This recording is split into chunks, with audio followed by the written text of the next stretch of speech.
Hello दोस्तों, स्वागत है आप सभी का इस चैतव्य क्लासेस में।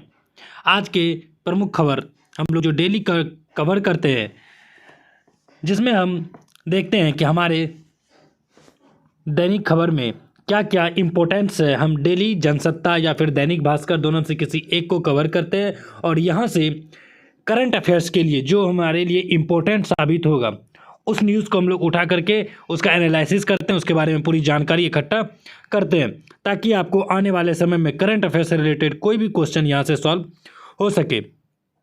तो चलिए आज का क्लास शुरुआत करते हैं और आज है 12 मार्च 2024। आज का जो प्रमुख खबर है जनसत्ता से रिलेटेड है। इसमें अलग अलग न्यूज़ों को हम कवर कर रहे हैं। चलिए, सबसे पहला जो प्रमुख पेज है, ये पेज ही हेडिंग पेज है। इस पेज में सबसे पहला खबर हम लोग देखते हैं चुनावी बॉन्ड। अभी हाल ही में आप लोग कुछ समय पहले जानते होंगे कि चुनावी बॉन्ड को सुप्रीम कोर्ट ने अब जारी करने के बारे में बात कही है कि क्योंकि ये एक प्रकार के अधिकार का, मौलिक अधिकार का हनन होता है। चलिए इसमें और भी बात जाते हैं। सुप्रीम कोर्ट ने चुनावी बॉन्ड में सोमवार को सरकारी क्षेत्र के भारतीय स्टेट बैंक को जमकर फटकार लगाया। क्यों लगाया कि सरकार को इन्होंने कहा है कि सरकार को 12 मार्च तक इन्होंने चुनावी बॉन्ड का ब्यौरा देने के लिए कहा था, जिसके बाद देखते हैं कि एसबीआई अब इसे दिन बढ़ाने के बारे में बात की। उनका कहना है कि आप थोड़ी सी दिन और बढ़ा दें, तब तक में हम पूरे ब्यौरा जारी कर देंगे। इसलिए सुप्रीम कोर्ट ने इन्हें फटकार लगाई है और इसके खिलाफ अवमानना का मामला किया जाएगा। अगर 12 तारीख को पूरी जानकारी नहीं दी जाएगी तो सुप्रीम कोर्ट इसके लिए एसबीआई पर अवमानना का मामला चलाएगी। वहीं पीठ न्यायमूर्ति संजीव खन्ना, न्यायमूर्ति BR गवई और न्यायमूर्ति JB पारदीवाला और न्यायमूर्ति मनोज मिश्रा भी प्रधान न्यायाधीश चंद्रचूड़ ने कहा कि सीबीआई ने कहा है कि बॉन्ड भुनाने वाली जानकारी भी अलग से रखी है और इसके लिए कठिन 22,000 से अधिक चुनावी बॉन्ड 2019-24 के लिए बीच खरीदे हैं। चलिए शेष इसका जो पृष्ठ 8 नंबर पेज पे उस पर देखते हैं क्या है। चलिए पेज नंबर 1 का जो यहाँ पे दिया गया है कि कुल आंकड़ा लगभग 44,000 से अधिक है। ऐसे में उसके मिलान में समय लगेगा। ऐसा एसबीआई का कहना है कि लगभग 44,000 आंकड़ा है, इसके लिए थोड़ा सा समय लगेगा और इसके लिए जो उन्होंने जारी की थी, समय मांगा था अदालत से, अदालत ने इसकी खारिज कर दिया गया और अदालत ने कहा, सुप्रीम कोर्ट ने कहा है अगर 12 मार्च तक आंकड़ा नहीं दिया जाएगा तो इसके खिलाफ अवमानना दाखिल किया जाएगा। वहीं 15 मार्च 2024 तक उसे प्रकाशित करने का निर्णय दे दिया गया है। 15 मार्च तक हम प्रकाशित करेंगे, यानी कि चुनाव आयोग को सौंपना है 12 मार्च तक। फिर चुनाव आयोग इसे 15 मार्च तक क्या करेगा, प्रकाशित कर देगा। वहीं 26 दिनों में आंकड़े देने के लिए क्या कदम उठाए, यानी कि बीते 26 दिनों में आपने क्या क्या कदम उठाए, इसका उनसे जवाब मांगा है। वहीं 30 जून तक बढ़ा दिया था, पर यानी कि शुरुआत में इसे कितने तारीख तक 30 जून तक बढ़ाने का अनुरोध किया गया था और सुप्रीम कोर्ट ने 15 फरवरी को ऐतिहासिक फैसले में चुनावी बॉन्ड योजना को रद्द कर चुकी और सुप्रीम कोर्ट ने इस दौरान चुनावी बॉन्ड को असंवैधानिक बताते देते हुए निर्वाचन आयोग को चंदा देने वाले चंदे के रुपये में दी गई रकम और प्राप्तिकर्ता का खुलासा करने के कहा गया।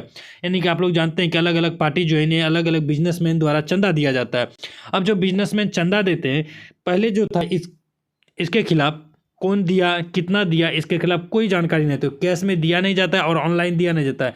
होता है क्या कि ये लोग चुनावी बॉन्ड क्या होता है कि कोई भी बिजनेसमैन, बड़ा बड़ा बिजनेसमैन जो होता है, जिसको देना होता है, वे एसबीआई के पास जाते हैं और बॉन्ड खरीद लेते हैं। मान के चलिए 10,000 करोड़ रुपया का वो देने वाले हैं, या 1,000 करोड़ का देने वाले हैं, या 100 करोड़ का देने वाले हैं। वे 100 करोड़ का एक बॉन्ड खरीद लेते हैं। इस बॉन्ड को कौन दिया, किस पार्टी को दिया, कितना रुपया दिया, कोई पता नहीं चलता, यानी कि बॉन्ड के रूप में पैसा दिया जाता है और इसे ही सुप्रीम कोर्ट ने मौलिक अधिकार का हनन के तौर पे देखा और इसे अब क्या कहा सुप्रीम कोर्ट ने, अब इसे उन्होंने कहा कि इसे आपको जनता में जागृत करना होगा कि आखिर कौन सी कंपनी ये दे रही है, कितना दे रही है और किस पार्टी को दे रही है। चलिए पेज नंबर फिर 1 में वहीं देखते हैं गैर मुस्लिम शरणार्थियों को भी नागरिकता CAA कानून को लागू करने के बारे में बात कही गई। लगभग ये पाकिस्तान, बांग्लादेश और अफगानिस्तान से आए हुए 6 मुख्य जातियों को यहाँ पर नागरिकता देगी। कहा गया है कि सरकार अब 31 दिसंबर 2014 से पहले आए हिंदू, सिख, जैन, बौद्ध, पारसी और ईसाई, याद रखिएगा 6 जाति याद रखना बहुत जरूरी है। कौन कौन सा है? हिंदू, सिख, जैन, बौद्ध, पारसी और ईसाई, इन्हें भारतीय नागरिकता दी जाएगी। वहीं जो भारतीय नागरिकता पहले ही क्यों नहीं, ये लगभग 2019 में ही ये अधिनियमित 2019 को ही लागू करने से जुड़े नियमों को सोमवार को अधिसूचित कर दिया गया है। इसमें क्या पाकिस्तान, अफगानिस्तान, बांग्लादेश से आए लोगों को नागरिकता दी जाएगी। इसमें कहा गया कि गैर मुस्लिम शरणार्थियों को नागरिकता देने की रास्ता साफ हो गया है, यानी कि जो मुस्लिम नहीं है। केंद्रीय गृह मंत्री ने एक्स पर पोस्ट करके ये बात साझा किया है। वहीं इसे 2019 में ही लागू कर दिया जाता, लेकिन इसके खिलाफ कई सारा विद्रोह हमें देखने को मिला, जो कि दिल्ली में बहुत सारा इसके लिए विद्रोह हुआ। वहीं इसकी जो 2019 में ही इसे पारित कर दिया गया था और राष्ट्रपति भी इसे मंजूरी उसी समय दे दिए थे। देखते हैं पेज 8 में इसके खिलाफ और इसके लिए क्या क्या और मुख्य बातें दी गई है। उससे पहले देख लेते हैं यहाँ पे क्या दिया। गृह मंत्रालय ने आवेदकों को सुविधा के लिए एक पोर्टल के तैयारी करने के लिए पूरी प्रक्रिया का आवेदन दस्तावेज नहीं मांगा जाएगा। और 9 राज्यों से 30 से अधिक जिला अधिकारियों के गृह सचिवों के अफगानिस्तान, बांग्लादेश और पाकिस्तान से आने वाले हिंदुओं, सिखों, बौद्ध, जैन, पारसियों, ईसाइयों को भारतीय नागरिकता देने की अधिक मांग की गई है। और इसके लिए नागरिकता लेने से कम 11 साल पहले भारत में रहना अनिवार्य था, लेकिन अब पड़ोसी देशों के अल्पसंख्यकों के लिए यह समय अवधि 11 साल से घटाकर 6 साल कर दी गई है, जो पड़ोसी देश होना चाहिए। वहीं देखते हैं कि पश्चिम बंगाल ने इसे अभी लागू करने से मना किया गया। उन्होंने कहा कि लोकसभा चुनाव से पहले वे बंगाल में किसी प्रकार की हो हल्ला नहीं चाहती है। वहीं केरल राज्य में भी कुछ ऐसा ही देखने को मिला है। चलिए देखते हैं कि पेज नंबर 8 में इसके लिए क्या खास दिया गया है। इसमें दिया गया लगभग 65 से ज़्यादा लोगों की मौत हो गई थी जब ये 2019 में से लागू करने के लिए। लगभग 65 लोग मौत हो गया था और 170 लोग से ज़्यादा घायल और 3000 लोग गिरफ्तार किया गया था, क्योंकि ये दिल्ली में आप जानते होंगे कि ना हल्ला मचा दिया था। वही नए नियम जारी होने से अब केंद्र सरकार 23 दिसंबर 2014 तक भारत से आए बांग्लादेश को इन्हें नागरिकता। वहीं सुप्रीम कोर्ट ने कहा है कि सीएए क्या है, नागरिकों को नागरिकता देने की बात की, इसमें किसी भी जाति, धर्म से जुड़े कोई भी व्यक्ति हो उसके अधिकार नहीं छीनना चाहिए। वहीं देखते हैं आधिकारिक नागरिकता अधिकार उनकी सांस्कृतिक, भाषाई और सामाजिक पहचान की रक्षा करेगा तथा यह आर्थिक, वाणिज्यिक, मुक्त आवाजाही और संपत्ति खरीदने का अधिकार भी सुनिश्चित करेगा। उत्पीड़ित 6 समुदायों में हिंदू, सिख, बौद्ध, जैन, पारसी और ईसाई शामिल हैं। यह कानून पुनर्वास के लिए कानूनी प्रावधान को दूर करेगा और नागरिकता प्रदान करेगा। इसके लिए किसी भी का नागरिकता यहाँ से नहीं छीनी जाएगी। वही देखते हैं कि निर्वाचन आयुक्त की नियुक्ति अभी हाल ही में 2 निर्वाचन आयुक्त, जिसमें कि एक है अनूप चंद्र पांडे, सेवानिवृत्त हो गया, और अरुण गोयल ने इस्तीफा दे दिया। यानी कि निर्वाचन आयुक्त में क्या अनूप चंद्र पांडे क्या किए इस्तीफा, इनका सेवा कार्यकाल समाप्त हो गया। वहीं अरुण गोयल जो देखते हैं कि इस्तीफा दे दिए। इसी 2 पद पर नियुक्ति के लिए अभी प्रधानमंत्री ने की अध्यक्षता वाली 14 मार्च को होगी इसकी बैठक, जिसमें कि 15 मार्च तक शाम 6 बजे तक, मतलब इसमें पूरा क्या कहानी देखते हैं। निर्वाचन आयोग ने 2 निर्वाचन आयुक्त के चयन के लिए प्रधानमंत्री नियुक्ति की अध्यक्षता वाली उच्चाधिकार प्राप्त समिति की बैठक 14 मार्च को होगी। वहीं 14 मार्च को दोपहर 12 बजे होने वाली इस बैठक की समिति सभी सदस्यों को संशोधित पत्र दिया जाएगा और यह बैठक 15 मार्च के शाम 6 बजे तक होनी थी। यानी पहले 15 मार्च तक होनी थी, अब ये 14 मार्च को होगी। वहीं देखते हैं इसमें कौन कौन शामिल होता है। प्रधानमंत्री अध्यक्ष होते हैं, इसमें केंद्रीय मंत्री होते हैं, एक केंद्रीय मंत्री होता है, कौन, वो भी चयन समिति में एक केंद्रीय मंत्री होता है। लोकसभा में कांग्रेस के नेता, यानी कि विपक्षी का नेता होता है, कांग्रेस नहीं, जो विपक्ष का सबसे बड़ा पार्टी होता है विपक्ष में, उसका एक नेता होगा, यानी कि अधीर रंजन चौधरी इसमें शामिल होंगे। वहीं इसकी नियुक्ति जो है राष्ट्रपति द्वारा की जाएगी। देखते हैं पेज नंबर 8 में क्या दिया गया है इसके बारे में।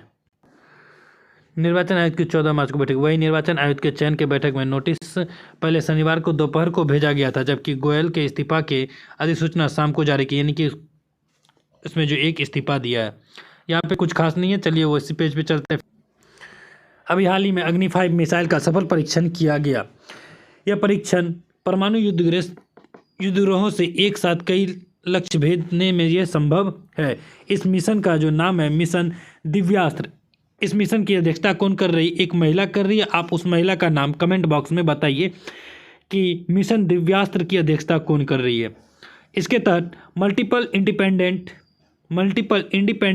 टारगेटेड री एंट्री व्हीकल प्रौद्योगिकी के साथ संवेदन स्वदेशी मिसाइल अग्नि 5 मिसाइल का सोमवार को सफल परीक्षण किया गया। यह ओडिशा के अब्दुल कलाम द्वीप से परीक्षण किया गया है। वहीं देखते हैं कि भारत अपने मिशन दिव्यास्त्र के लिए मल्टीपल उड़ान भरा है। वही सफलता ये कहाँ से भरा गया है? सफल उड़ान परीक्षण किया यह ओडिशा के एपीजे अब्दुल कलाम द्वीप से परीक्षण किया गया है। वहीं डीआरडीओ के वैज्ञानिक को बधाई दी गई। प्रधानमंत्री मोदी ने राजनाथ सिंह के साथ साथ डीआरडीओ के वैज्ञानिक को भी बधाई दी। इन्होंने एक्स पर पोस्ट करके कहा कि मिशन दिव्यास्त्र के लिए डीआरडीओ के हमारे वैज्ञानिक पर गर्व है, जो multiple independent targeted re entry vehicle प्रौद्योगिकी से लैस स्वदेश में विकसित अग्नि 5 मिसाइल का प्रथम उड़ान परीक्षण है। वहीं MIRV की क्षमता के बारे में इन्होंने कहा है कि ये अत्यंत दुर्लभ प्रकार का एक मिसाइल है, जिसमें कई सारे अत्याधुनिक क्षमता से ये लैस है। वहीं देखते हैं कि विभिन्न स्थानों पर कई आयुध तैनात कर सके। और सूत्रों ने बताया कि मिशन दिव्यास्त्र परियोजना की निर्देशक एक महिला है और इसमें महिलाओं का अहम योगदान है। भारत में multiple independent targeted entry vehicle तकनीक के साथ स्वदेश निर्मित अग्नि 5 मिसाइल का पहला उड़ान परीक्षण है ये। देखते हैं कि अभी हाल ही में वाहन चालक, हम सभी को पता है कि कई सारे वाहन ड्राइवर जो होते हैं, या बस ड्राइवर हो, ट्रक ड्राइवर हो, या फिर कार चलाने वाले हो, कई दिनों तक अगर कोई सोता नहीं है, कई सारे मेहनत के कारण ट्रक ड्राइवर को देखते हैं कि 2-3 दिन तक सो नहीं पाता है। अब इसके लिए क्या एक जिसके कारण एक्सीडेंट का खतरा बना रहता है, और इसका पता कैसे चलेगा? इसके लिए अब वैज्ञानिकों ने एक नया तकनीक खोज लिया है कि एक बायोमार्कर का इस्तेमाल करेगा। ये क्या करेगा? ये वाहन में लगाया जाएगा और ये बताएगा कि उस चालक की नींद पूरी हुई है कि नहीं हुई है। यह रक्त जांच से भविष्य में सड़क दुर्घटनाओं को कम करने में बहुत सारी मदद करेगी। अगर किसी का भी नींद में कमी आएगी तो उसके लिए ये तुरंत सिग्नल दे सकता है। और ऑस्ट्रेलिया के ब्रिटेन के बर्मिंघम विवि के विशेषज्ञों ने बताया कि नींद पूरी नहीं होने से गंभीर परिस्थितियों में गंभीर चोट या मृत्यु का खतरा बना रहता है। वहीं साइंस एडवांसेस पत्रिका में प्रकाशित किया गया है इसे। ये जो है 24 घंटे से अधिक समय तक जागे रहने में भविष्य में यह पड़ताल की जा सकती है कि कौन आदमी 24 घंटे से ज़्यादा समय तक जगा है। वहीं वैज्ञानिकों ने कोविड-19 के संक्रमण के लिए एक नया दवाई खोजा है। नई दवाई एंटीवायरल दवाई खोजी है। ये नेचर पत्रिका में इसे प्रकाशित किया गया। इसमें नया जो दवा है कोविड-19 का कारण जो बनने का जो वाला विषाणु SCOV-2 कोशिका में एक ऐसे मार्ग को सक्रिय कर देता है जो पेरोक्सीसोम्स वो इंटरफेरॉन के उत्पादन को रोक देता है, और ये दोनों ही तत्व सामान्य प्रतिरक्षा प्रतिक्रिया के 2 महत्वपूर्ण घटक है। वही हाल ही में अभी इंडिया कृति यानी कि खेलो India rising talent defence identification का उद्घाटन किया गया। 12 मार्च को इसका उद्घाटन किया गया। उद्घाटन में अनुराग सिंह ठाकुर केंद्रीय मंत्री युवा एवं कार्य और खेल मंत्रालय से ये रिलेटेड है। खेलो इंडिया का अभी उद्घाटन किया गया। खेलो इंडिया सपनों के उड़ान इसका लगता हैशटैग है।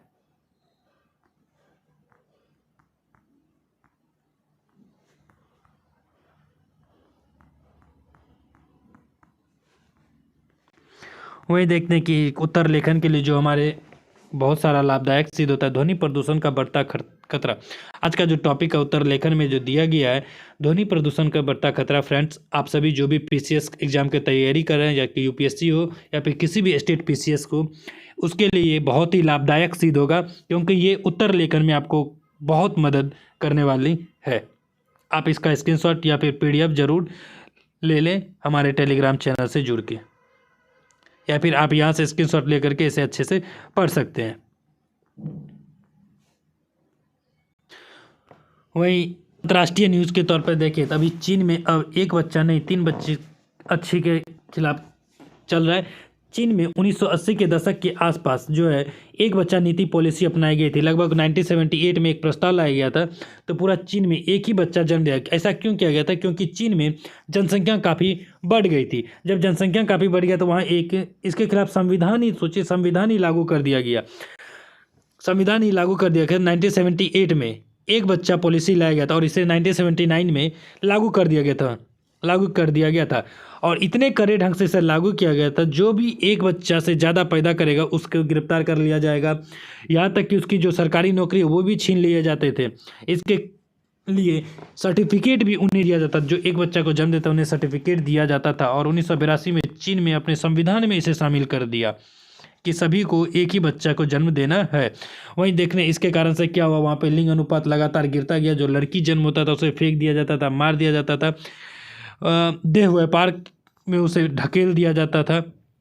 ऐसे कई कारनामे वहाँ पे।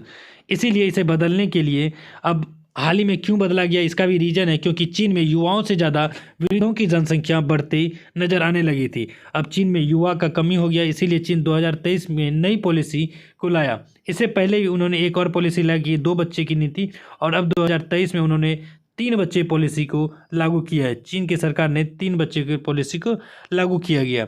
इसी के तहत देखते हैं 2023 में लगभग 90 लाख बच्चे वहाँ पे जन्म ले चुके हैं।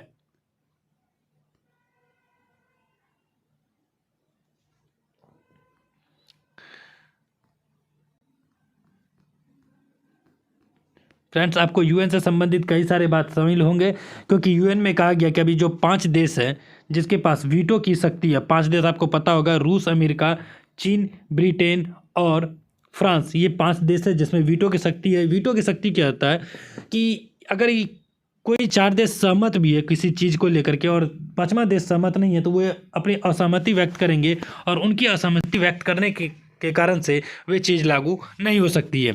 यूएन की स्थापना 1946 में हुई थी। अभी हाल ही में इसमें कई और अन्य सदस्य जोड़ने के बारे में बात कही है। भारतीय राजदूत रुचिरा कंबोज, जो यूएन में अभी राष्ट्रीय मंच का यह है, इन्होंने कहा है कि अब यूएन में और भी कई सारे देशों को जोड़ना चाहिए, वहीं अफ्रीका से, एशिया से, और साथ साथ भारत को अस्थायी तौर पे इसे शामिल करना चाहिए।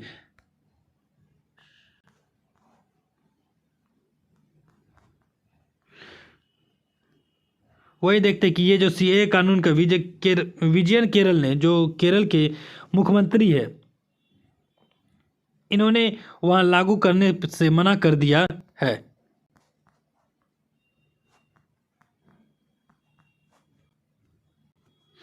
देखते हैं इसमें क्या है। कई देश भारत के साथ रुपये में व्यापार करने के इच्छुक। अभी बहुत सारे देश ऐसे हैं जो अब भारत के साथ डॉलर में ना व्यापार ना करके रुपये में व्यापार करने के लिए भी अब वो राजी हो गए हैं। इसमें जैसे कि बांग्लादेश हो गया, श्रीलंका हो गया, कई सारे खाड़ी देश और भी है। और अभी हाल ही में सिंगापुर भी कुछ हद तक रुपये में व्यापार करने के लिए अपनी सहमति व्यक्त की है। वहीं देखते हैं कि अभी हाल ही में भारतीय प्रधानमंत्री ने 3 राज्यों को 12 जिलों में नई ढुलाई को आसान करने के लिए नए नए परियोजनाओं का लोकार्पण किया है। इन्होंने पश्चिमी माल ढुलाई गलियारे के परिचालन नियंत्रण केंद्र और रेलवे नेटवर्क पर भीड़ का दबाव कम करने के लिए शुरू की गई बुनियादी ढांचा परियोजना के कुछ हिस्से का उद्घाटन इन्होंने किया है। कब करेंगे? मंगलवार को करेंगे, यानी आज ही के दिन करेंगे। वहीं 401 किलोमीटर के नए गलियारा को, कौन सा ये, पूर्वी समर्पित माल ढुलाई गलियारा 401 किलोमीटर के नए खुर्जा जंक्शन सानेहवाल खंड और पश्चिम समर्पित माल ढुलाई गलियारा के लगभग 224 किलोमीटर के नए मकरपुरा जंक्शन घोलवारा खंड का भी उद्घाटन करेंगे। वहीं डेडिकेटेड फ्रेट कॉरिडोर कॉरपोरेशन के एक बयान में इन्होंने कहा गया है कि ईडीएफसी का यह महत्वपूर्ण खंड उत्तर भारत के प्रमुख कृषि और औद्योगिक क्षेत्रों में संपर्क को बढ़ाएगा। उत्तर पूर्वी के बारे में कहा गया, उत्तर भारत के बारे में, जो उत्तर प्रदेश के हरियाणा और पंजाब के 12 जिलों से होकर गुजरेगा। और WDFC का 244 किलोमीटर लंबा यह खंड गुजरात के 5 जिलों वडोदरा, भरूच, सूरत, नवसारी और वलसाड को जोड़ेगा। बयान में कहा गया कि अहमदाबाद में WDFC का अत्याधुनिक संचालन नियंत्रण केंद्र, कहाँ पे? अहमदाबाद में WDFC का अत्याधुनिक संचालन के नियंत्रण केंद्र 1506 किलोमीटर के गलियारे के लिए कमांड सेंटर के रूप में काम करेगा। वही हाल ही में नेताजी के जीवन से लगभग से प्रेरणा लेकर मेघालय में इनके लिए एक शुरुआत किया गया। देखते हैं। केंद्रीय संस्कृति राज्य मंत्री अर्जुन राम मेघवाल ने सोमवार को महान स्वतंत्रता सेनानी नेताजी सुभाष चंद्र बोस के जीवन पर आधारित डिजिटल प्रदर्शनी का शुभारंभ किया। ये लगभग 134वें स्थापना दिवस के अवसर पर किया गया है। इन्होंने प्रदर्शन के पीछे उद्देश्य अमृतकाल के इस खंड में अपनी जोरों को मजबूत करने और भविष्य की नींव रखने के लिए अपने इतिहास को प्रस्तुत करना, पढ़ना, लिखना और समझना बेहद जरूरी है, क्योंकि इस इतिहास ने आधुनिक भारत की नींव रखी है। दोस्तों, इसमें ऐसा इसलिए किया गया क्योंकि भारतीय इतिहास को जानना हमारे लिए क्या है, बहुत ज़रूरी है। और अम्बेडकर साहब की जो जीवनी है ये बहुत ही इम्पोर्टेंट साबित होता है। वही नेताजी के जन्म, सिविल सेवा परीक्षा परिणाम और अन्य पहलुओं को प्रदर्शित भी किया जाएगा। लगभग 1920 से लेकर के 1940 तक के संघर्ष और उनके भाषणों के सहित एक यात्रा और आज़ाद हिंद फौज के संघर्ष बेहद शानदार अंदाजा में प्रस्तुत किए जाएंगे। अभी हाल ही में भारतीय राष्ट्रपति द्रौपदी मुर्मू जी मॉरिशस के राष्ट्रीय दिवस पे मुख्य अतिथि के तौर पर वहां शामिल हुई है। मंगलवार को उसके राष्ट्रीय दिवस समारोह में उन्हें मुख्य अतिथि के तौर पे शामिल हुई। वहीं प्रधानमंत्री वहां के जो प्रधानमंत्री प्रविंद कुमार जगन्नाथ ने उनका तहे दिल से स्वागत किया है। इसके साथ साथ भारत के 2 युद्धपोत INS तीर और CGS सारथी के साथ भारतीय नौसेना की एक टुकड़ी भी इस समारोह में हिस्सा ले रही है। चलिए अब लास्ट न्यूज़ पे आ गए हैं। वहीं खेल जगत में हम लोग देखते हैं कि विदर्भ को ढेर, अभी रणजी ट्रॉफी में चल रहा है कि 260 रनों पर बनाई शानदार बढ़त, कौन विदर्भ को ढेर करके। वही गुजरात टाइटंस ने 8 रन से जीत दर्ज की। अभी किससे? मीनू बल्लेबाजी के साथ गेंदबाजी। अंक तालिका में गुजरात टाइटंस 5वें पायदान पर है और अभी तक टीम ने 7 में से 2 मैच जीते और हासिल किए। वहीं यूपी वॉरियर्स 4थे पायदान पर मौजूद है। चलिए ये सब उतना खास न्यूज़ नहीं है, लेकिन जो मेन है उसको देखते हैं कि ऑल इंग्लैंड टूर्नामेंट में 23 साल बाद खिताब जीतने का मौका मिला है। वहीं इसके लिए देखते हैं कि भारत की तरफ से सात्विक चिराग करेंगे, भारत की अगुवाई करेगा। सात्विक चिराग भारत की अगुवाई करने के लिए तैयार है। वहीं हॉकी इंडिया ने 28 संभावित खिलाड़ियों की घोषणा नाम दर्ज की गई है। फ्रेंड्स, आप सभी से निवेदन है कि आप लोग इस क्लास में जुड़े और इस क्लास से आप लोग को जितने करंट अफेयर्स के हो सके उतने लगभग मेन चीज़ आपको करा दिया गया। अब बाकी जो बचा है वो आपके लिए इम्पोर्टेंट नहीं है। आप लोगों से रिक्वेस्ट है कि आप लोग इस क्लास को शेयर सब्सक्राइब जरूर करें, ताकि आपके दोस्त भी शेयर करने से इस क्लास को देख सकें। और सब्सक्राइब कर देने से क्या होगा, अगर हम डेली क्लास डालेंगे तो आप आके यहाँ से आराम से आपको नोटिफिकेशन चला जाएगा, जो कि आपको याद दिलाएगा कि हाँ एक क्लास आ चुकी है करंट अफेयर्स की भी। तो धन्यवाद फ्रेंड्स, चेतव क्लासेस में आप सभी का जुड़ने के लिए और आप सभी का प्यार हमारे लिए बहुत ज़रूरी है। आप लोग कमेंट में ज़रूर बताएं कि आपको ये क्लास कैसा लगता है। अगर आपको ये क्लास सही लगता है कि हम लोग इसी तरीके से और भी जोशो जुनून के साथ इस क्लास को और आगे बढ़ाते चलेंगे। धन्यवाद।